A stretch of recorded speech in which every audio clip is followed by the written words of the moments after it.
Hello நான் மனோவிஸ், எப்படி இருக்கீங்க? எனக்கு ஒரு சில விஷயங்கள்லாம் நினைக்கும் போது கொஞ்சம் சிரிப்பு தான் வருது. ஏன்னு கேட்டிங்கன்னா, நம்ம தளபதி வந்து கட்சி ஆரம்பித்து கிட்டத்தட்ட 1 வருஷம் 2 மாதம் ஆயிருக்கு. இந்த 1 வருஷம் 2 மாதத்தில் பார்த்தீங்கன்னா, பெரிய அரசியல் நிகழ்வுகளாக அப்படியே தளபதி வந்து களத்தில் இறங்கி அந்த மாதிரிலாம் பெருசாக யாரையும் அட்டாக் பண்ணி பேசி அப்படிலாம் வந்து எதுவுமே பண்ணலை. ஆனால் அதுக்கே இவங்கெல்லாம் வந்து பார்த்திங்கன்னா, பால் டேலை குடிச்சுவிட்டு படுக்கையில் கிடந்துட்டு புலம்புற மாதிரி புலம்புன்னு புலம்பிக்கிட்டு இருக்காங்க. இப்போ தளபதி அவர்கள் களத்தில் இறங்க போகிறார் அப்படின்றது ஏகப்பட்ட லெவலில் உறுதியாகி போயிடுச்சு. அதுக்கு முக்கியமான காரணம் என்னென்னு பார்த்தீங்கன்னா, ஒய் பிரிவு பாதுகாப்பு கொடுத்துட்டாங்க. பனையூரில் உட்காந்து அரசியல் பண்ணுறாரு, பனையூரில் உட்காந்து அரசியல் பண்ணுறாருன்னு சொன்ன பன்னாடைங்களுக்கெல்லாம் நான் ஒன்று சொல்லிக்கிறேன். பனையூரில் உட்காந்து அரசியல் பண்ணுறவருக்கு எதுக்குடா ஒய் பிரிவு பாதுகாப்பு கொடுக்க போகிறாங்க? அப்போ அவருடைய ரேஞ்ச் என்ன, அவருடைய லெவல் என்ன, அவர் எந்த இடத்துல இருக்கிறாரு, மக்கள்கிட்ட அவருக்கு எந்த அளவுக்கு வரவேற்பு இருக்குன்னு இதை பார்த்தாவே தெரியுண்டா. அண்ட் உங்களை மாதிரி திருட்டு பசங்க நீங்கள் த்ரெட்டு கொடுத்துக்கிட்டே இருந்தீங்க. இந்த யார் லவ்டேல் கிருஷ்ணமூர்த்தி வந்து ஒரு இதில் வந்து பார்த்திங்கன்னா, திமுகவை எதிர்த்தால் அவன் அழிவு நிச்சயம்னு ஒருத்தன் சொல்கிறான். இன்னொருத்தர் ஆர்எஸ் பாரதியார் ஒருத்தர், அவர் வந்து பார்த்திங்கன்னா திமுக எதிர்த்தா கல்லறை நிச்சயம் அப்படின்ற மாதிரி சவப்பட்டி ரெடியாக இருக்குது அப்படின்ற ஒரு வார்த்தையை சொல்கிறாப்புல. ஸோ இதெல்லாம் த்ரெட்டு தான். ஸோ இவங்களே கொடுக்குற த்ரெட்டு தான். சந்தோஷம் தான், நீங்கள் கொடுத்த த்ரெட்டு தான் இன்றைக்கி வைப்பிரிவு பாதுகாப்பு வந்திருக்கு. பட் அதெல்லாம் இருக்கட்டும். ஆனால் இப்போ டிஎம்கே பண்ணுற ஒரு எச்சத்தனமான விஷயம் என்னன்னு பார்த்தீங்கன்னா, அரசியல் களத்தில் நடிகர்களை இறக்கி விட்டுட்டு வேடிக்கை பண்ணுறாங்க, காமெடி பண்ணிருக்காங்க. அப்படி ஒரு நடிகரில் வந்து இறங்கி பேசுனது யாருன்னு பார்த்தீங்கன்னா, இந்த லூஸ் வெங்கட்னு ஒருத்தர் இருக்கிறாரு. அவரை தான் இன்றைக்கி இந்த வீடியோவில் வச்சு நம்ம பார்க்க போகிறோம். என்னோடய சேனல் நீங்கள் யாராவது ஃபஸ்ட் டைம் வரீங்கன்னா சப்ஸ்கிரைப் பண்ணிவிட்டு பெல் பட்டனை ப்ரெஸ் பண்ணுங்கள், ஷேர் பண்ணுங்கள். அண்ட் ஆஃப்கோர்ஸ் எந்த அளவுக்கு லைக்கு கமெண்ட் எல்லாம் போடுறீங்களோ போட்டுருங்க.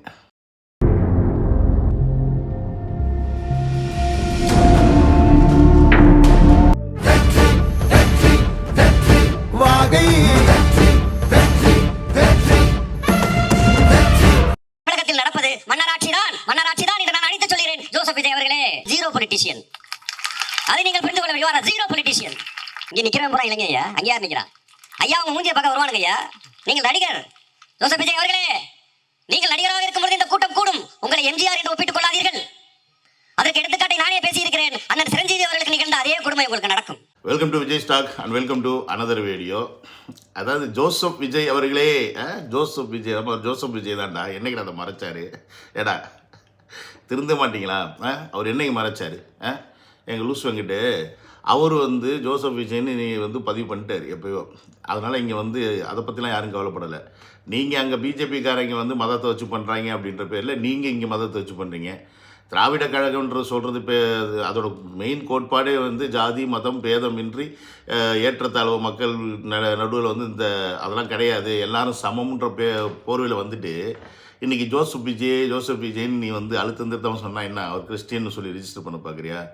அவர் கிறிஸ்டின் எல்லாருக்கும் தெரியும். அதுக்கு என்ன பிரச்சனை உனக்கு? ஸோ அதனால் நீ எப்படி வேணால் ரிஜிஸ்டர் பண்ணிங்க, அது எங்களுக்கு பிரச்சனை கிடையாது. அது இன்னும் ப்ளஸ் அட்வான்டேஜாக தான் ஆகும் எங்களுக்கு. ஓகேவா? முதல்ல அந்த பாயிண்ட்டை நீ புரிஞ்சுக்கணும். ரெண்டாவது என்ன சொல்கிறேன்னு பார்த்தீங்கன்னா, ஜீரோ பாலிட்டிக்ஸ். நீங்கள் ஜீரோ அப்படின்னு சொல்கிறீங்க. டே, ஜீரோன்னு ஒன்று இல்லாமல் இந்த உலகத்தில் ஒன்றுமே இல்லைடா. அது முதல்ல தெரிஞ்சுக்குங்க. நீங்களும் ஜீரோலேருந்து தானே ஆரம்பிச்சிங்க. நீங்கள் என்ன வரும்போதே அப்படியே என்ன கோடிக்கணக்கான மக்களோட ஆதரவில் வந்தீங்க? இந்த உலகம் இந்தியா சுதந்திரம் அடைஞ்சதுக்கப்புறமா காங்கிரஸ் தானே ஆண்டுக்கிட்டு இருந்துச்சு. அதுக்கப்புறமா நீங்கள் ஆரம்பிக்கும் போது நீங்களும் ஜீரோ தானே. நீங்களும் ஜீரோலேருந்து தானே ஆரம்பிச்சிங்க. ஸோ ஜீரோலேருந்து ஆரம்பிக்கிறது தான் என்றைக்குமே வெற்றி வாய்ப்பை தேடித்தரும். ஜீரோலேருந்து ஆரம்பிக்காமல் உங்களை மாதிரி எவனாவது ஒரு கட்சி கூட போய் சேர்றதுக்கு கட்சி ஆரம்பித்தோம் அப்படின்னா, அவங்க கடைசியில் அந்த கூட்டணியோட கட்டுப்பாட்டில் அவங்க பண்ணுற திருட்டுக்கு சேர்த்து இவங்களும் கொஞ்சம் திருடிவிட்டு அப்படியே வாழ்க்கையை நடத்திட்டு போக முடியும் இல்லையே. ஜீரோலேருந்து ஸ்டார்ட் பண்ணுறதுக்குன்னு ஒரு தைரியம் வேணும். அந்த ஜீரோ அப்படின்ற ஒரு விஷயம் இங்கே நீ தளபதியை சொல்கிற அப்படின்னா நாங்கள் ரொம்ப ரொம்ப ரொம்ப சந்தோஷமாக அதை வரவேற்கிறோம். ஏன்னா அவரோட கேரியரையும் அவன் ஜீரோலேருந்து தான் ஸ்டார்ட் பண்ணார். இன்றைக்கி எங்கே இருக்காருன்னு உனக்கே தெரியும். இந்த பாலிடிக்ஸும் ஜீரோலேருந்து ஸ்டார்ட் பண்ணுறாரு. அடுத்து எங்கே வரப்போகிறாருன்னு உங்களுக்கு நல்லாவே தெரியும். ப்ளஸ் என்ன பண்ணுறாருன்னா, யங்ஸ்டர்ஸ் எல்லாம் வந்து இவருடைய முகத்துக்காக கூடுவாங்க, ஆனால் ஓட்டாக மாற மாட்டாங்க. அதை பற்றி நீ ஏன்டா கவலைப்படுறீங்க? அவங்க கூடுறாங்க, ஓட்டு போடுறாங்க, போடலை அப்படின்னு சொல்கிற. அது மட்டும் இல்லாமல் யங்ஸ்டர்ஸ், இவங்க முன்னாடி யங்ஸ்டர்ஸ் இருக்காங்களாம். யங்ஸ்டர்ஸ்லாம் வந்து இருந்தாங்கன்னா நீங்கள் எதுக்கு அப்புறம் வந்து பேசிக்கிட்டு இருக்கீங்க? தமிழக வெற்றி கழகத்தில் இன்றைக்கு பேச்சாளர் இருக்கிறவங்க பார்த்தீங்கன்னா எல்லாமே யங்ஸ்டர்ஸ் தான். ஆனால் திமுகவில் 50+ மேலே இருக்கிறவங்க தான் பேசுகிறீங்க. ஆனால் அதுவும் ஆபாச பேச்சு பேசுகிறீங்க, அசிங்கமான பேச்சு பேசுகிறீங்க, ஒரு அநாகரிகமான பேச்சு பேசுகிறீங்க. நீங்கள்லாம் வந்து பேச்சாளர்னு சொல்லிட்டு அந்த 75 வருட பழமை வாய்ந்த கட்சியோடைய பேச்சாளர்னு சொல்கிறீங்களே, காரி துப்புற மொமெண்ட்றதெல்லாம் சரி. எப்படி தான் இதெல்லாம் வந்து நீங்கள் பண்ணீங்க நமக்கு தெரிய மாட்டேங்குது. அண்ட் எண்ட் ஆஃப் த டே என்ன சொல்கிறேன்னா, இவர் இன்னொரு எம்ஜிஆர் கிடையாது, இவரோட நிலைமை சிரஞ்சீவி நிலைமை தான் அப்படின்னு சொல்கிறேன். நாங்கள் எப்போ தளபதி எம்ஜிஆர் கூட கம்பேர் பண்ணோம்? நாங்கள் எப்போ தளபதி வந்து சிரஞ்சீவி கூட கம்பேர் பண்ணோம்? நீங்கள் தான்டா கம்பேர் பண்ணிக்கிறீங்க. நீங்கள் தான் எம்ஜிஆர் கூட கம்பேர் பண்ணிக்கிறீங்க, விஜயகாந்த் கூட கம்பேர் பண்ணிக்கிறீங்க, சிரஞ்சீவி கூட கம்பேர் பண்ணிக்கிறீங்க. பிகாஸ் நாங்கள் யாரு கூடயும் கம்பேர் பண்ணலைன்றதுக்கு ரீசனே அவர் தனித்துவமாக வந்திருக்காரு தான். எம்ஜிஆர் கூட பார்த்தீங்கன்னா அஃப்கோர்ஸ் கலைஞர் கூட ஒன்றா இருந்து அவங்களுக்கு நடந்த சண்டை பிரச்சனையில் ஒரு வெளியில் வந்து 10 வருஷம் கழித்து அதுக்கப்புறமா அவர் கூட பல பேர் சேர்ந்து வந்தனால அவர் வந்து மெஜாரிட்டியில் ஜெயிச்சு வந்தார். அது மாதிரி ஒவ்வொருத்தருமே ஒரு அடையாளத்தை கிரியேட் பண்ணதுக்கப்புறமா ஜெயலலிதா அதில் பிடிச்சி வந்தாங்க. அதுக்கப்புறம் இபிஎஸ்ன்னு வந்துக்கிட்டு இருக்காங்க. ஆனால் எந்த ஒரு அடையாளத்தையும் சாராமல் தனக்குன்னு ஒரு தனி அடையாளத்தை கிரியேட் பண்ணி, தனக்குன்னு ஒரு தனி கட்சி ஆரம்பித்து, தனக்குன்னு ஒரு ரூட்டு போட்டு, என்னுடைய இப்படி தான் இருக்கும், நான் இந்த மாதிரி தான் செயல்படுவேன், அரசியலை இப்படி தான் நான் அணுகுவேன் அப்படின்ற அந்த ஒரு கட்டுக்கோப்பான ஒரு அரசியலை கொண்டு வருவார். இதுதான் அவருடைய வெற்றி. அது தெரியாமல் நீங்கள்லாம் உட்காந்து கூவிக்கிட்டு இருக்கீங்கன்னா, கூவிட்டுரு என்ன பண்ணுறது? உனக்கு சீட்டெல்லாம் கொடுக்க மாட்டாங்க, காசு கொடுப்பாங்க, வாங்கிக்கிட்டு என்ஜாய் பண்ணிக்க. நெருப்புல கால வச்சுட்டாரா, சூறாவளிக்குள்ள தடைய விட்டாரா, நாங்கள் காத்துனீங்களே, அதுதான் இன்னைக்கு மிகப்பெரிய மீன்ஸ். நீங்கள் சரியாக பேசியதாக சொல்ல அத்தனை இன்னைக்கு காமெடியா? தற்பொழுது நான் உனக்கு போட்டி என்று சொல்பவர் யார்? 14 வயதிலே நீ என்ன செய்து கொண்டிருந்தாய்? உன் தந்தையினுடைய திரைப்படத்தை பார்த்துக் கொண்டிருந்திருப்பாய். 16 வயதிலே நீ என்ன செய்து கொண்டிருப்பாய்? நான் கதாநாயகனால் என்ன செய்வேன் நினைத்துக் கொண்டிருந்திருப்பாய். 20 வயதிலே நீ என்ன செய்து எல்லாம் எனக்கு தெரியும். நானும் அங்கிருந்து வந்தவனா, நானும் அதே துறையில் தான் இருக்கிறேன். நீயும் சினிமா துறையிலேருந்து வந்தியா? சரி, நான் உனக்கு ஒரு சேலஞ்ச் வைக்கிறேன். எங்கள் மெட்ராஸில் ரொம்ப கூட்டமாக இருக்கக்கூடிய இடமே டி நகர். நீ டி நகரில் நடந்து போ. உன்னை சுற்றி ஒரு 40 பேர் உன்னை போக விடாமல் பிடிச்சிக்கிட்டு நான் செல்ஃபி எடுக்கணும், உங்கள் கூட அதை பண்ணணும் இதை பண்ணணும்னு செஞ்சுட்டாங்க அப்படின்னா நான் ஒத்துக்கிறையா? நீ நடிகன், நீயும் வந்து இந்த துறையில் இருக்கு அப்படின்னு. நீ ஏன் இந்த துறையில் ஏதோ சின்ன சின்ன ரோல் கிடைக்குதுன்னா அதை வச்சுக்கிட்டு வாழ்க்கையை ஓட்டிக்கிட்டு இருக்கீங்க? அந்த வாழ்க்கைக்கும் ஆப்பு வச்சுக்கிற மாதிரி வேலையை ஏன் பண்ணுற? நீ உன் படத்தை ஒன்று எடுத்துவிட்டு அதை ஓட வைக்கிறதுக்கு யூடியூப்கார சேனல்கிட்ட காசை கொடுத்து ப்ரொமோஷன் பண்ண வைக்கிற நிலமை தான் உங்கள் நிலமை அப்படின்றத முதல்ல புரிஞ்சுக்கிட்டு பேசணும் லூஸ் வெங்கட். அப்புறம் கேள்வி கேட்குறது வந்து முட்டாள்தனமாலாம் கேள்வி கேட்கக்கூடாது.